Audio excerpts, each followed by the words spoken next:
말씀이 하나님과 함께 계셨으니 이 말씀은 곧 하나님이시니라. 그가 태초에 하나님과 함께 계셨고 만물이 그로 말미암아 지은 바 되었으니 지은 것이 하나도 그가 없이는 된 것이 없느니라. 그 안에 생명이 있었으니 이 생명은 사람들의 빛이라.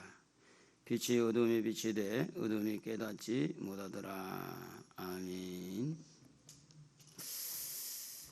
오늘 함께 예배드리는 우리 모든 성도들 축복합니다. 할렐루야.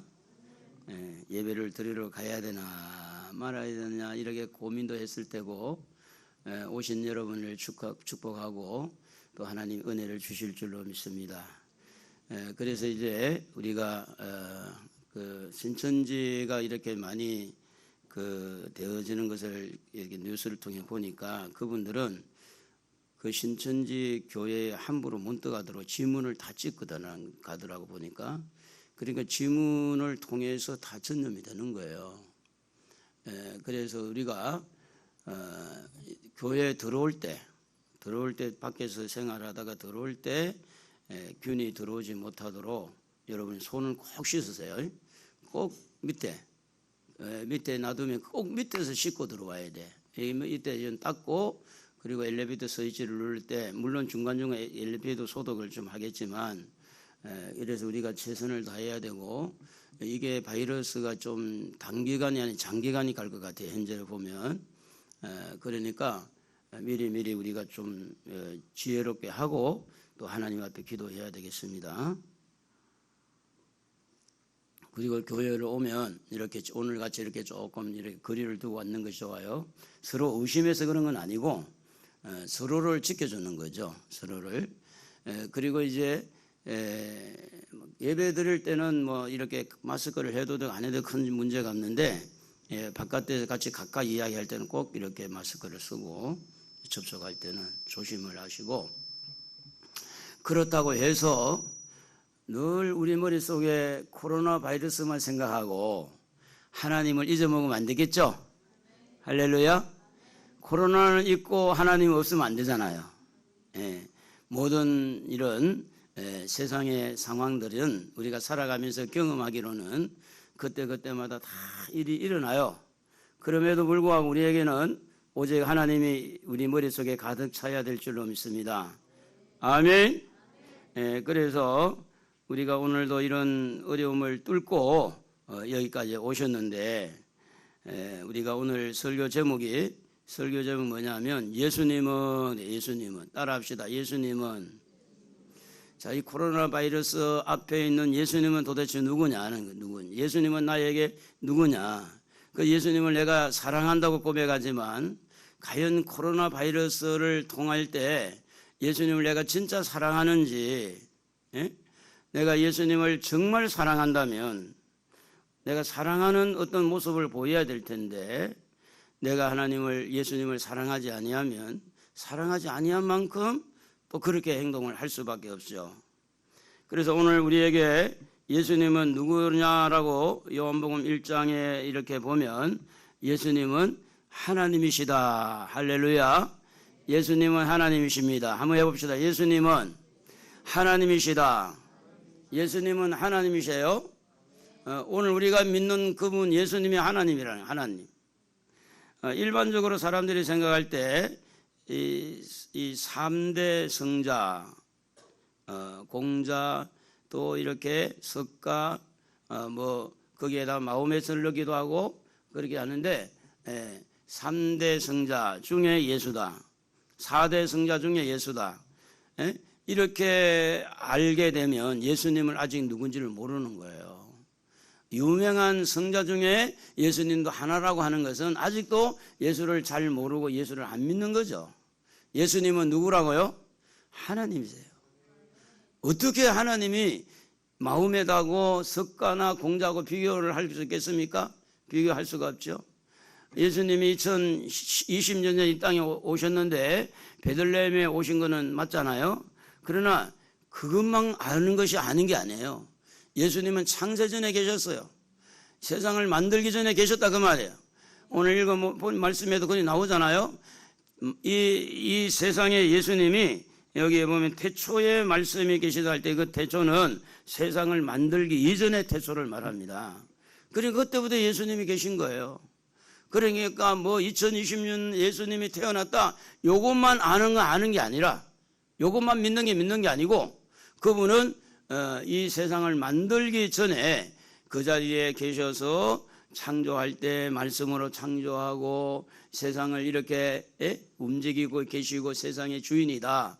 그 우리 예수님을 우리가 믿기 때문에 여러분, 코로나 바이러스보다 크신 분이 우리 예수님 하나님인 줄로 믿습니다. 할렐루야.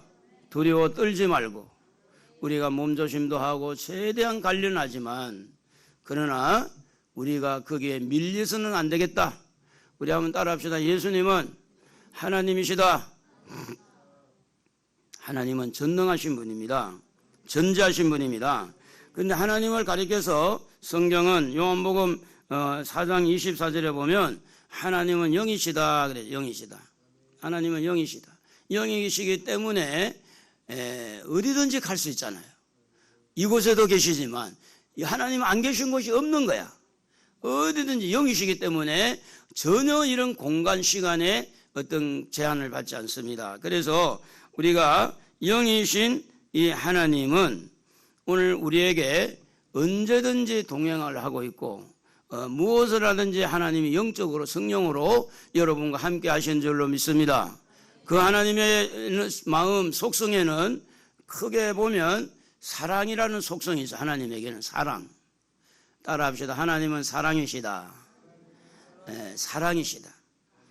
그래서 요한일서 4장 16절에 보면 하나님이 우리를 사랑하시는 사랑을 우리가 알고 믿었노니 하나님은 사랑이시라, 그렇게 돼 있어요. 우리가 잘 아는데 요한복음 1장 16절에 보면 하나님은 우리에게 뭘 말합니까? 독생자 예수님을 보내주신 하나님은 세상을 이처럼 사랑하사, 하나님은 우리를 사랑하십니다. 할렐루야. 그래서 사랑이 있기 때문에 예수님의 십자가가 있는 거예요. 하나님은 그 마음에, 그 속성에 들어가 보면 크게 보면 하나님은 사랑을 가져. 사랑. 세상에서 이성적인 사랑도 큰 힘을 발휘하고, 또 어떤 그런 부모, 자녀, 이런 혈연의 사랑도 굉장히 힘을 작용을 많이 해요. 형제 간의 사랑도, 친구 간의 사랑도 굉장히 힘을 발휘하는데 거기에는 큰 어떤 조건이 붙어요. 그런데 하나님의 사랑은 조건 없이 우리를 그냥 사랑하는 거예요. 우리가 문제가 많아도 그냥 사랑하는 거예요. 또 믿음이 부족해도 그냥 사랑하는 거예요. 그걸 무조건 사랑이라 그렇게 말합니다. 그래서 요한복음 3장 17절에 보면 하나님이 그 아들을 이 세상에 보내신 것은 세상을 심판하라 하심이 아니요 그로 말미암아 세상이 구원을 받게 하려 하심이라 그랬어요. 베드로라는 사람이 어부 출신이라는 걸 여러분이 아시는데, 베드로는 어떻게 보면 말을 참 많이 한 그런 직설적인 사람이라고 볼 수 있는데, 성경을 읽다 보면 다른 제자들은 입을 꼭 다물고 있는데 베드로는 그렇게 말이 많아요. 꼭 나서서 말을 하는 거예요. 그런데 그 베드로가 예수님을 3번이나 부인을 합니다. 예수님의 사랑을 그렇게 받음에도 불구하고 3번이나 부인을 해요. 예수님 모른다고. 그러니까 위기를 닥쳤을 때 베드로의 그 믿음이 들킨 거야. 드러난 거야. 위기가 없었을 때는 베드로의 믿음이 굉장히 좋은 줄만 아는 거야. 사람들이 다. 베드로는 그래도 괜찮아. 베드로 정도는 잘할 거야. 그래서 베드로가 위기가 없을 때, 이런 문제가 없을 때는 굉장히 모든 제자들에게 롤 모델이 될 수가 있었을 거예요. 그런데 위기가 오니까 베드로 역시도 예수님을 모른다고 부인을 하는 거예요.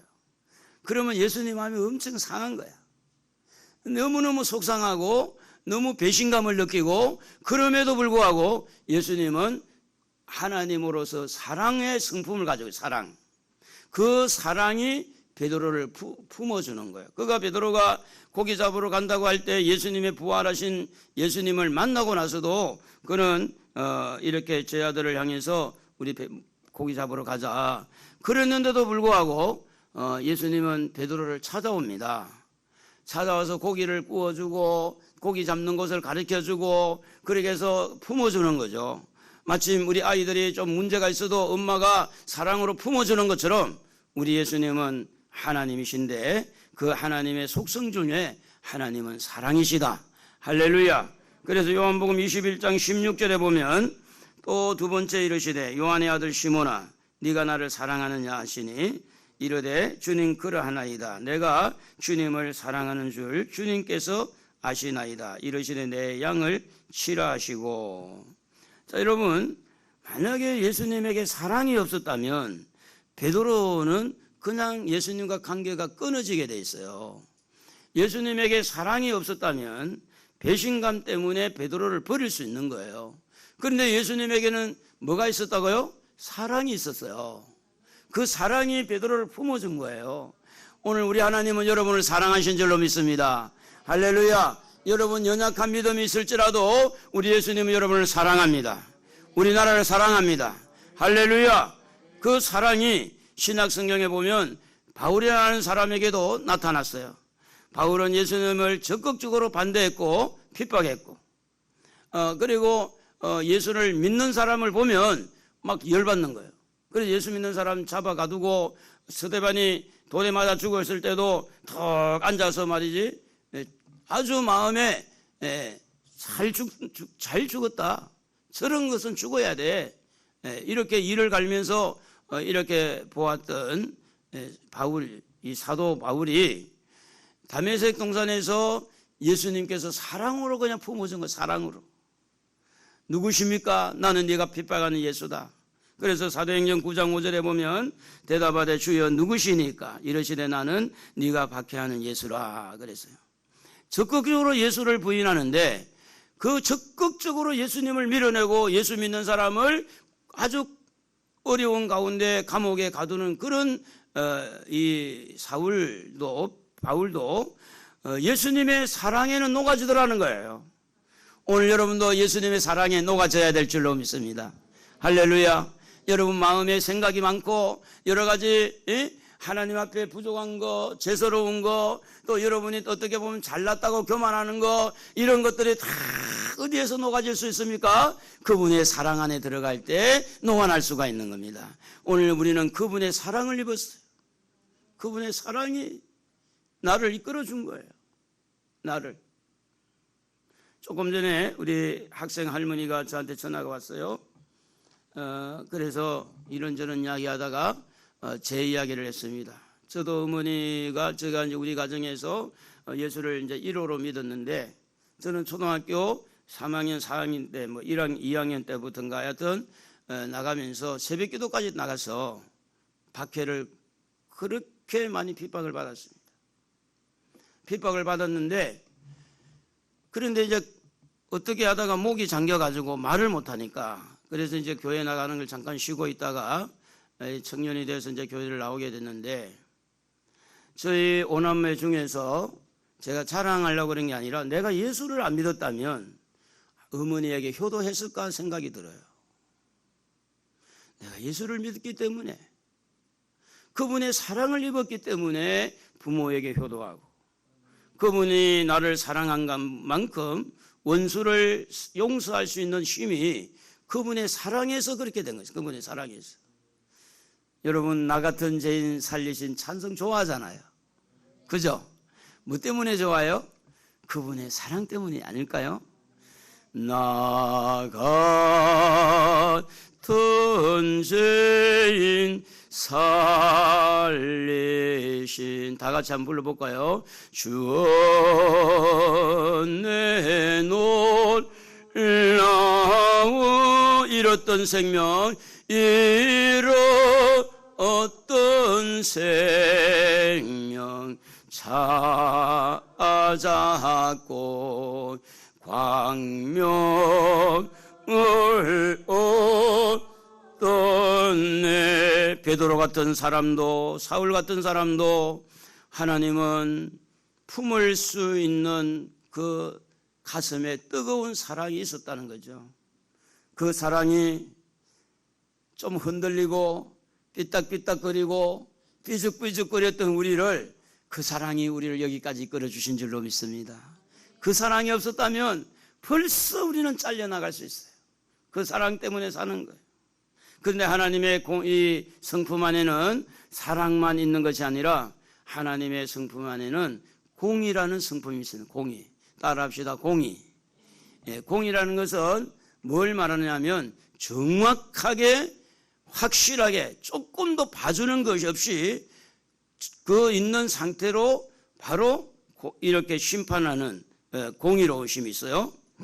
그래서 우리가 사랑의 하나님은 두렵지 않는데 공의의 하나님은 두려워요. 왜냐하면 잘못할 때 하나님께서 그 공의로움이 우리를 때로는 채찍질하고 징계하고 때로는 깨닫게 하기 위해서 이렇게 저렇게 문제를 던져주는 경우가 많이 있기 때문에, 그래서 사실은 하나님이 두렵다는 것은 뭐 때문에 두려우냐? 하나님의 심판, 하나님의 진노, 하나님의 징계 때문에 두려운 거예요. 하나님 사랑 때문에 두려운 건 없어요. 그래서 하나님에게는 뭐가 있느냐? 하나님에게는 공의로운 성품이 있다는 것입니다. 이스라엘 백성들 중에 제일 유명한 사람이 2대 왕이 되는 다윗이라는 왕이 있습니다. 이 다윗은 우여곡절도 많이 있었지만 나라를 참 지혜롭게 잘 다스렸어요. 그래서 나라가 은혜 가운데 있고 태평스러우니까 나라가 점점 성장하고 부흥합니다. 그때의 어느 날 다윗은 우리나라의 인구가 얼마나 될까? 굉장히 좀 이렇게 자기가 다스리는 나라의 백성들에 대해서 관심을 갖게 됐는데, 그 말은 뭐냐면 그동안 내가 나라를 잘 다스렸는지, 그동안에 내가 좋은 업적을 가지고 있는 건지 자기 자신에 대한 어떤 평가를 좀 하고 싶은 그런 마음이 있었던 겁니다. 그래서 어떻게 보면 자기를 드러내고 싶고 자기를 자랑하고 싶고 자기가 자기 자신을 이렇게 보면서 이렇게 상당히 좀 흡족해하는 이런 마음을 갖고 싶은, 이래서 인구조사를 하라고 이렇게 명령을 내릴 때 요압이라는 장군이 신앙이 좀 있었어요. 하나님의 은혜로 나라가 잘 되고 하나님의 은혜로 태평을 누리는데 그 왕이 잘해서 그런 게 아니라 이렇게 하나님의 은혜인데 그 인구조사하는 건 하나님 앞에 잘못한 겁니다. 하면 안 됩니다. 그렇게 말리는 거예요, 요압 장군이. 그랬더니 다윗이 버럭화를 내면서 아니라고 하라고, 인구조사하라고. 그래서 이제 결국은 인구조사를 했어요. 인구조사를 하면서 다윗이 대단한 인물로 평가받고 싶었을 때 하나님은 갓이라는 선지자를 이렇게 다윗에게 보냅니다. 사무엘하 24장 13절 한번 읽어봅시다. 갓이 다윗에게 이르러 아뢰어 이르되 왕의 땅에 7년 기간이 있을 것이니까, 혹은 왕의 원수에게 쫓겨 석 달 동안 그들 앞에서 도망칠 것이니까, 혹은 왕의 땅에 사흘 동안 전염병이 있을 것이니까 왕은 생각하여 보고 나를 보내신 이에게 무엇을 대답하게 하소서 하는지라. 자, 이렇게 이제 세 가지가 나왔어요. 하나는 전염병이죠. 하나는 석 달 동안 적군들에게 도망가는 것. 적군들에게 이제 전쟁에서 패해가지고 도망가는 거.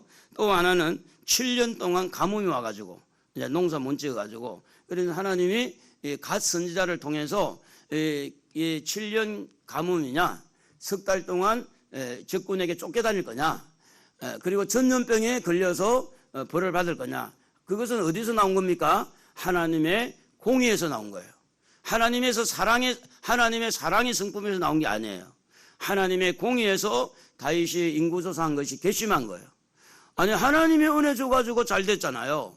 하나님이 다윗을 왕으로 세웠고 하나님이 다윗에게 은혜를 주셔 지혜를 주셔서 또 좋은 그런 주변에 좋은 일꾼들을 붙여주셔서 하나님께서 이렇게 은혜 줘가지고 한 걸 하나님을 높여드리고 하나님의 은혜입니다 이렇게 나와야 되는데, 자기를 나타내려고 인구조사는 이게 괘씸한 거예요. 괘씸해서 선지자 갓을 통해서 하나님이 세운 왕이지만 왕이여 이건 잘못됐어.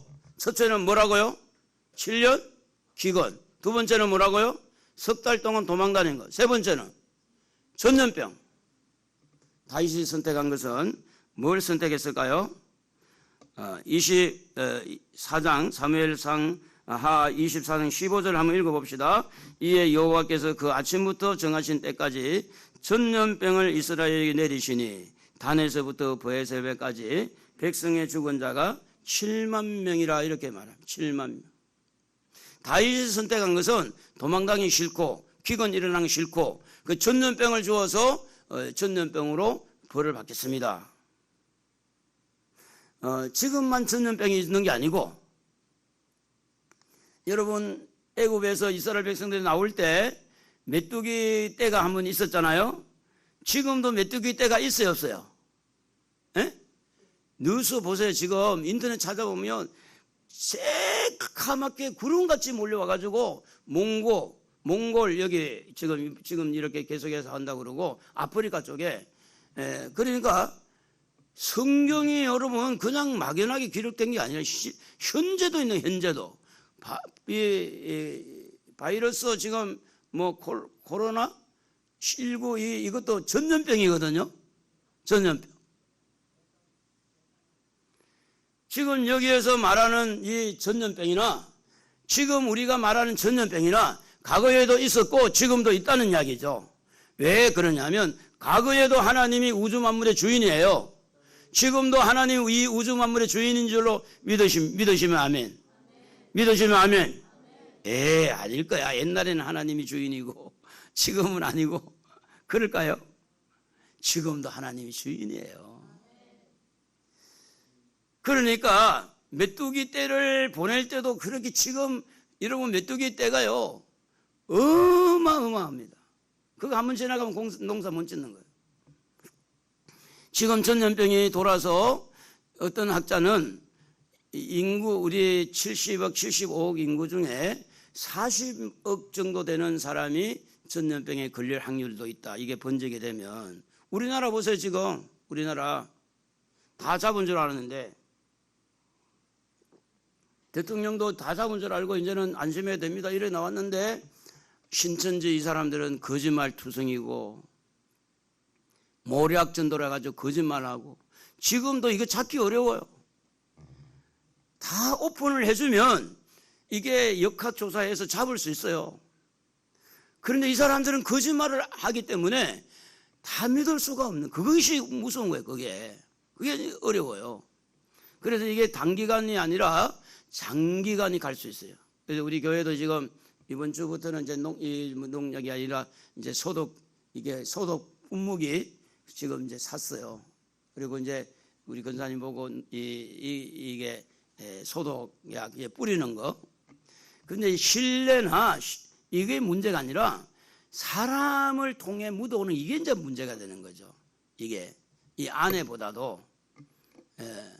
그러나 이게 이제 장기가 된다 그러면 우리가 이 부분에 대해서 심각하게 생각해야 된다는 거예요. 심각하게. 이 한 나라의 지도자가 자기가 잘한 것처럼 교만할 때 하나님은 가차없이 선지자를 통해서 기근을 택할 거냐, 석 달 동안 도망갈 걸 택할 거냐, 아니면 전염병을 택할 거냐. 다윗은 전염병을 택했어요. 그래서 전염병을 죽은 자가 몇 만이나 된다고 그래요? 7만이든 7만이 죽은 거예요. 여러분, 이것은 하나님의 공의에서 나온 거기 때문에 하나님을 우습게 보면 안 된다 그 말이에요. 여러분, 우리가 잘 사는 것이 내가 잘 노력해서 잘 사는 게 아니에요.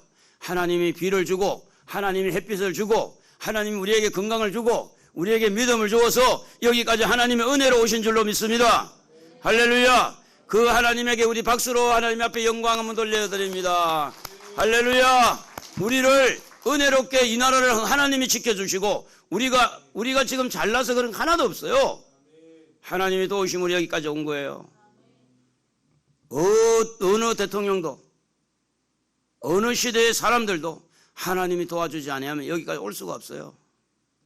그 하나님을 높여드리고 그 하나님의 공의 앞에 우리는 겸손해져야 될 줄로 믿습니다.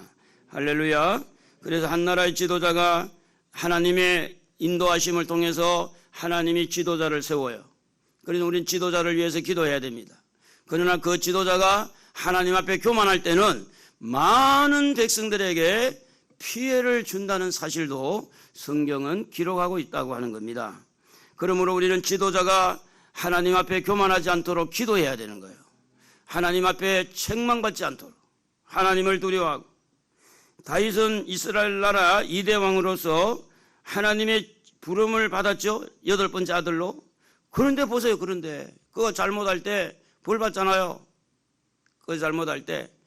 뿐만 아니라 다윗은 간음을 하고 자기 신하의 장군 우리아의 부인을 간음을 하고 우리아를 가장 치열한 전쟁터에 보내가지고 아주 야비한 수작을 써서 최고의 전쟁터에 나가서 와 갔다가 다른 군사는 쏙 빼버리고 우리아만 딱 혼자 놔둬가지고 적군에게 그냥 살해당하도록. 그러면 이런 방법들이 하나님이 모르느냐? 하나님은 다 보고 있잖아요. 다 듣고 있잖아요. 그래서 백성들을 속이고 정치를 잘 하는 것처럼 갔을 때 하나님은 나단 선지자를 다윗에게 보내서 다윗에게 그 부분을 일깨워 주는 거죠. 그래서 옆집에 새끼 양을 자기 집에 온 친구들에게 빼앗아다가 이렇게 잔치를 할 때, 음식을 만들 때 다윗은 뭐라고 그랬느냐? 그런 사람 당장 죽여야 된다. 그렇게 할 때 나단 선지자가 어떻게 말했냐면 당신이 그 사람이라고. 당신이. 여러분, 대통령이 아무리 하나님의 손에 잡혀서 하나님이 세웠다 할지라도 대통령이 잘못할 때는 하나님은 선지자를 통해서 그 잘못을 지적할 수 있는 거예요. 아멘도 안 하는 거 보니까 안 해야 되나 봐. 성경을 믿어야 되지. 여러분 생각을 믿으면 큰일 나요. 나단 선지자를 누가 보냈죠? 하나님이 보냈어요. 나단 선지자를 통해서 다윗에게 이 하나님이 세우신 다윗. 아니 선지자는 하나님 안 세웠나?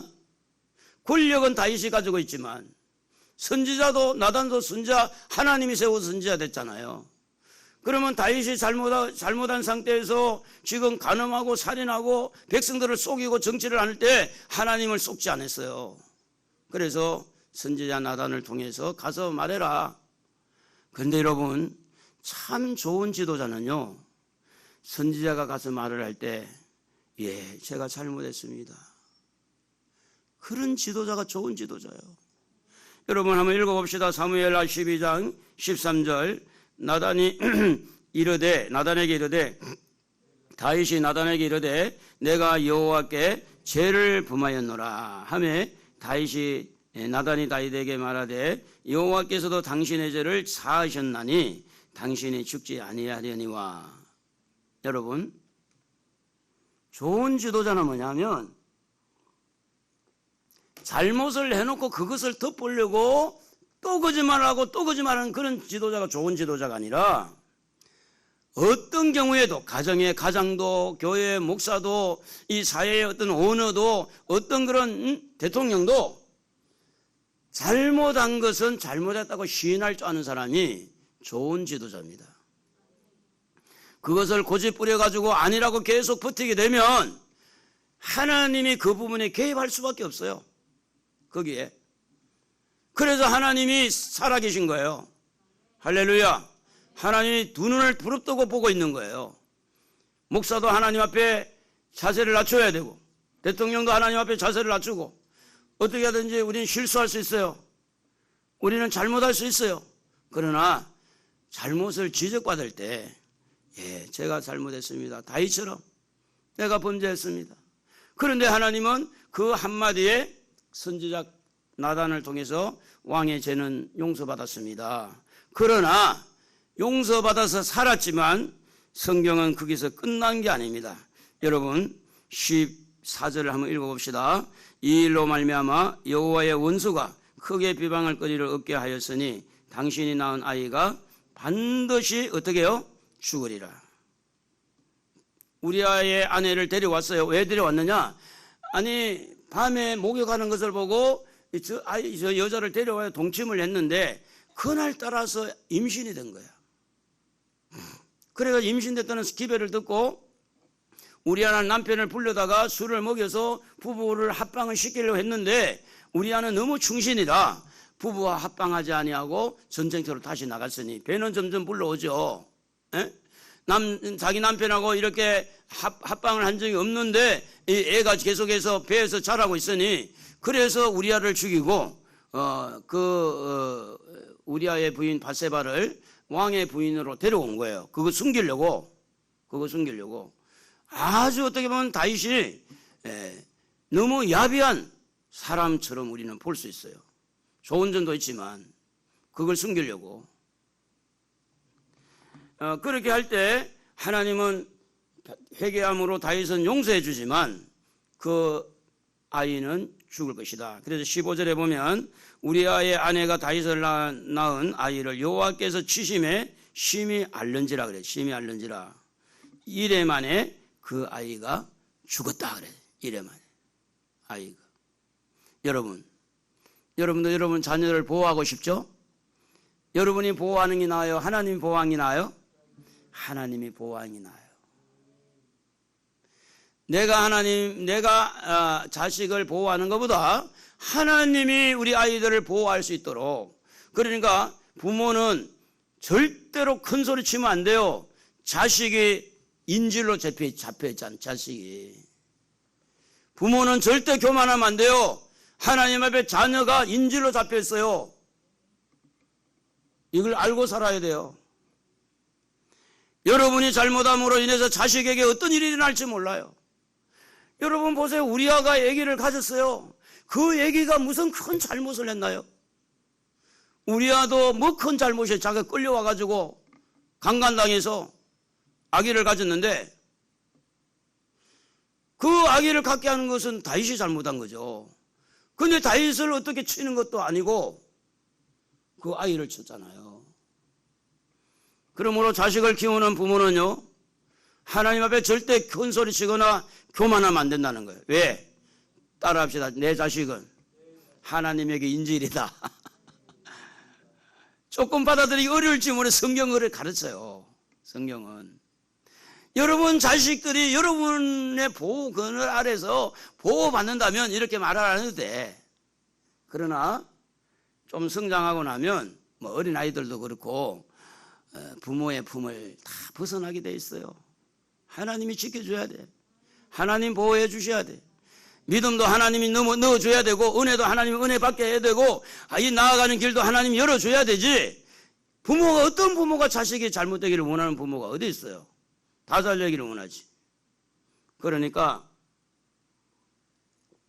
중요한 것은 뭐냐면 자식이 우상이 돼서도 안 되고 하나님 앞에 교만해서도 안 된다는 거죠. 회개하고 우리가 죄를 짓지 말아야 돼요.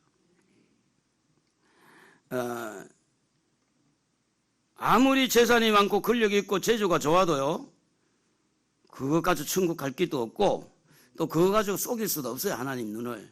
여러분 하나님을 늘 생각하고 묵상하고 하나님 앞에 살아간다면 오늘 여러분의 자녀들도 보호받고 여러분도 보호받고 하나님 여러분을 지켜주실 줄로 믿습니다.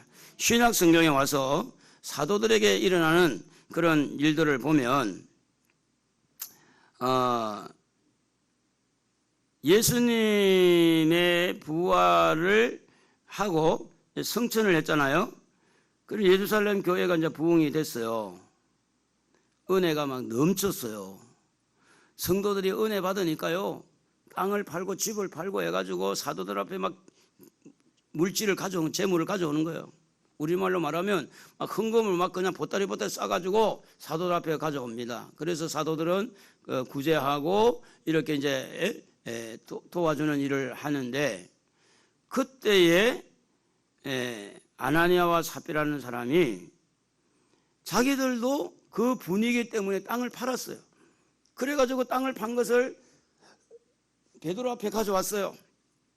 베드로가 물어봅니다. 이 판 것이 이것뿐이냐? 예, 이게 답니다. 그때에 하나님의 공의가 사도 바울을 통해서 나타나는데, 사도행전 5장 3절 한번 읽어봅시다. 다 같이 시작. 베드로가 이르되 아나니아야, 어찌하여 사탄이 네 마음에 가득하여 네가 성령을 속이고 땅값 얼마를 감추었느냐. 누굴 속이고요? 성령을 속이고. 누구 안에 있는 성령이죠? 베드로 안에 있는 성령을 속이고. 그래서 그 거짓말이 하나님의 무엇과 부딪혔어요? 하나님의 공의하고 부딪힌 거예요. 만약에 하나님의 사랑과 이렇게 만났으면 아나니아와 삽비라는 보호를 받았을 거예요. 그런데 하나님의 공의가 이 아나니아를 친 거예요. 그 사이에 그냥 죽었어. 떠났어. 영혼이 떠나버렸어요. 그리고 이제 조금 있다가 부인이 온 거야. 부인이, 삽비라라는 부인이 할렐루야 우리는 말하면 랄랄라라고 올 수 있어요. 베드로 앞에 섰네. 칭찬받을 줄 알았는데 베드로가 물어봅니다. 또 이것뿐이냐? 땅 판 거 이것뿐이냐? 그렇게 할 때 이 여자도 똑같이 그렇게 했다는 말은 뭐냐면 부부가 하나의 의견을 모은 거예요. 그러니까 복을 못 받은 거지. 남편이 좀 타락하면 아내가 남편을 뭐라고 좀 이렇게 책망을 해서라도 여보 그러면 안 됩니다. 이리 나와야 그 좋은 아내지. 그래 여보 그럽시다. 그러면 온 가족이 망하는 거예요. 아내가 좀 세상적이고 아내가 좀 이렇게 물질적이고 아내가 시험에 들어서 말에 실수가 많으면 남편이 여보 그러지 말라고. 그게 좋은 가정이에요. 그게 좋은 가정. 어떻게 부부라고 해서 단둘이 그냥 말을 맞춰가지고 그래가지고 여러분 성경 읽어보세요. 9절에 8절 9절 한번 읽어봅시다. 베드로가 이르되 그 땅 판값이 이것뿐이냐 내게 말하라 하니 이르되 예 이것뿐이라 하더라. 9절 베드로가 이르되 너희가 어찌 함께 꾀하여 주의 영을 시험하려 하느냐.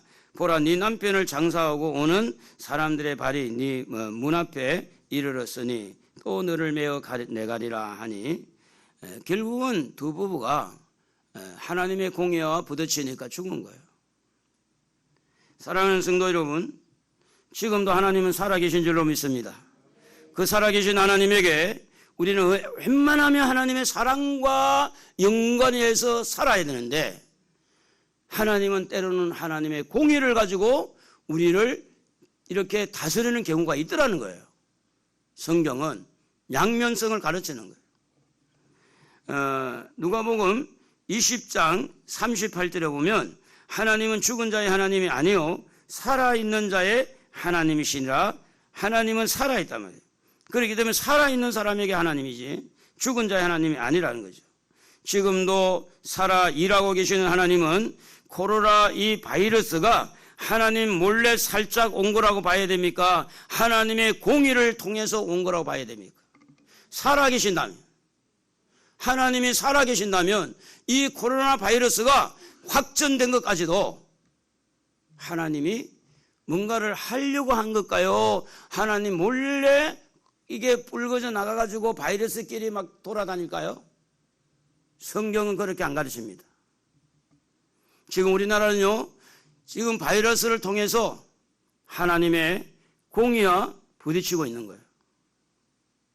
그러므로 여러분, 살아계신 하나님을 믿는다면 우리가 믿음을 가지고 있는 거듭난 영을 가지고 있기 때문에 우리의 심령도 살아있어야 돼요. 이런 문제를 살아있는 심령으로 봐야 된다 그 말이에요. 세상에 취하여 자고 있는 자가 이런 하나님의 공의에 부딪힐 때 깨어 일어나는 자가 살아계신 하나님을 믿는 거예요. 정신 차려야 된다. 정신 차려야 된다. 이 시대의 상황을 읽어내고 분별하면서 하나님의 도우심을 받으려고 살아있는 자들은요, 하나님을 찾게 돼요. 하나님을 향해서 긍휼을 구하는 거예요. 하나님의 자비를 구하는 거예요. 왜냐하면 하나님이 지금 손을 대고 있고 하나님이 하신 것이 느껴지니까 하나님의 노여움을 풀어야 되잖아요. 그것이 중요한 거예요. 거기에서 우리에게는 뭐가 나와야 됩니까?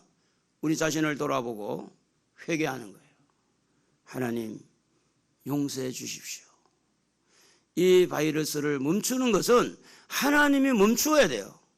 물론 뭐 과학적으로 뭐 역학조사를 하고 온갖 그런 걸 다 해서 할 수 있습니다. 우리나라 의술이 얼마나 좋은데. 여러분 보세요. 우리나라 의술이 좋다고 그러지만 잡혀지나요 지금? 병동이 모자라가지고. 한 분이 그런 말을 했어요. 74세인가 74세인가 자기 어머니가 열이 나고 이상해가지고 이제 이 보건소에 신고를 했어요. 보건소에 하는 말이 그 신천지 교인입니까? 아닙니까? 아닙니다. 그럼 됐으면 조금 기다리세요. 그러다가 죽은 거야. 그래서 그 딸이 뭐라고 했느냐? 차라리 신천지 교인이라고 거짓말을 할 걸. 검사를 못 받아 죽은 거야. 그 외에도 병실이 없어가지고 있다가 지금 죽은 자도 있잖아요. 병실이 없어가지고. 여러분 쓰고 있는 마스크도 마스크를 문구해가지고 줄줄이 서 있는 거 알잖아요. 이게 사람의 한계입니다. 하나님이 도와야 돼요. 할렐루야. 여러분 어떤 경우에도 비를 1년 3년까지 비를 안 주면 농사 못 지어요. 하나님이 비를 줘야 되고요. 하나님이 은혜를 베풀어야 돼요. 하나님 앞에 교만하면 안 된다 그 말이에요. 여러분 하나님을 믿으십니까? 살아계신 하나님 믿어요? 그러면 그 살아계신 하나님이 지금 이 바이러스를 통해서 뭘 하고 있을까? 왜 이것을 우리나라에 이렇게 중국의 사람들도 한국은 가지 마라. 중국의 사람들이 지금 한국을 이상한 코로나 나라로 보는 코리아가 아니고 지금 우리나라가 이렇게 됐어요. 지금 80몇 개국가 지금 한국 사람을 금지시키고 손흥민도 이제 수술하고 이렇게 영국에 들어갔는데 14일 동안 격리, 이 한국 사람이라 14일 동안 접근을 어디 딴 데 못 가게 완전히 막아놓고 자가 격리시키고 얼마나 창피합니까? 한국처럼 좋은 나라가 없다고 하던 나라가 이렇게 돼버린 거예요. 그런데 또 하나는 우리가 날 때부터 소경이 있었는데 하나님이 뭘 하시느냐? 날 때부터 소경이 있었어요. 그래서 예수님에게 물어본 겁니다. 예수님, 이 사람이 소경된 것은 부모 때문입니까? 아니면 소경된 이 사람의 죄 때문입니까? 이렇게 물어볼 때 요한복음 9장 3절에 보면 예수께서 대답하시되 이 사람이나 그 부모의 죄로 인한 것이 아니라 그에게서 하나님이 하시는 일을 나타내고자 하심이라 그랬어요. 이 말은 뭐냐면 우리가 어떤 부분에서 이해가 잘 안 되고 정확하게 진단이 안 되고 정확하게 분별이 안 될지라도 그 일들을 통해서 하나님의 영광이 드러나게 됐다. 영광이. 이 바이러스든지 정치적인 세력이 우리가 이해가 잘 안 되더라도 하나님은 지금 일하고 있는데 하나님의 영광이 드러나도록 일을 한다는 거예요. 우리는 여기에 붙어야 돼요. 하나님의 영광이 드러나도록. 그러므로 어떤 문제가 일어난 상황을 우리가 빨리 깨닫는 것이 좋고 빨리 분별하는 게 좋고 하나님께서 왜 이런 문제를 우리에게 줬을까? 그래서 지금 바이러스 찾기가 정말 어려운 것은 뭐냐면 신천지 이 사람들이 정부에 보고하고 지방자치제 보고하고 보고가 다 달라요. 그리고 숨기는 거예요. 이것 때문에 어렵다는 거예요. 이것 때문에. 그래서 이제 교육생들은 거기가 신천지도 모르고 지금 가서 성경 공부하고 있는 거예요. 그러니까 목사 몰래 성경 공부하는 사람은 거의 신천지라고 보면 돼요. 거의 90%. 목사한테 그런 것을 다 안 밝히고 이렇게 가는 사람은 거의 신천지라고 보면 거의 답이 맞아요. 그리고 어떤 부분에 목사를 자꾸 속여 먹으려고 하는 거, 사단은 거짓말의 앞잡이잖아요. 오늘 여러분 최소한의 가정에서도 또 목사에게도 어떤 면에 보면 양심선언을 하고 이런 솔직한 것이 좋아요. 그래야 사단이 우리를 이렇게 저렇게 휘둘리지 않습니다. 분명한 것은 오늘 이렇게 하나님의 성품을 볼 때 하나님은 사랑이시다. 하나님은 공의로우신 분이시다. 이 사랑이라는 하나님의 그 사랑을 기억하면서 지금 아무리 환경이 어렵고 힘들고 너무너무 지금 고통스러워도 나를 사랑하시는 그 하나님을 잡아야 돼요. 고백해야 돼요. 나를 사랑하신 그 하나님을 붙들고 지금 하나님의 공의를 생각하고 이렇게 너무 우리에게 너무 끔찍한 일이 일어나고 있을 때 겁만 먹지 말고 어떤 부분에 하나님 앞에 회개할 것인가, 하나님 앞에 내가 뭘 잘못했을까, 하나님 앞에 회개할 거리를 찾고 또 나라를 위해서 회개 눈물을 흘리고 하나님 앞에 기도하면 하나님이 멈춰라 하면 멈추는 거예요. 그런데 그 멈추게 하는 가장 좋은 소스는 뭐냐면 하나님 제가 잘못했습니다. 이것이 가장 빨라요. 다윗처럼 내가 잘못했습니다. 우리는 남들의 잘못은 다 이렇게 나팔 불고 누구는 잘못했고 누구는 어떻고 저렇고 온갖 것들을 남을 비방하고 판단하고 수긍거리는데 자기를 위해서는 하나님 앞에 내놓지를 못하는 거예요. 자기를 위해서. 자기는 굉장히 의인같이, 자기는 굉장히 어려운 것처럼. 그게 바로 하나님의 진노를 불러들이는 거예요. 그러므로 지도자의 잘못은 많은 백성들의 고통이 따른다는 것을 기억하고 지도자를 위해서 기도하고 기도할 때 지도자도 하나님 앞에 용서를 구할 수 있도록. 왜냐하면 이게 하나님이 개입하고 있는 거예요. 하나님. 특별히 목사님들을 위해서 기도하고 목사님들이 너무 잘못하고 있는 부분도 있어요. 위해서 기도하고. 그래서 우리 예배를 통해서 하나님께서 우리에게 얼마나 많은 은혜와 사랑을 주신 것을 기억하고 또 하나님의 공의를 생각하면서 우리가 이 시간에 하나님 잘못했습니다. 용서해 주세요. 이렇게 회개하고 그러면서 이런 모든 일이 합력해서 하나님의 영광이 드러나도록. 할렐루야. 우리가 잘 이해가 안 돼도 하나님의 영광이 드러나도록 더 좋은 복음왕국, 더 좋은 이 나라 예수왕국, 더 예수님을 중심해서 이 나라가 뭉칠 수 있도록. 지금 여러 가지 상황이 어려운 부분이 있지만 하나님의 영광이 드러날 줄로 믿습니다. 이 시간에 우리 주여 한번 부르고 우리 한번 주여 세 번 부르고 기도하겠는데요. 하나님의 사랑을 먼저 생각하고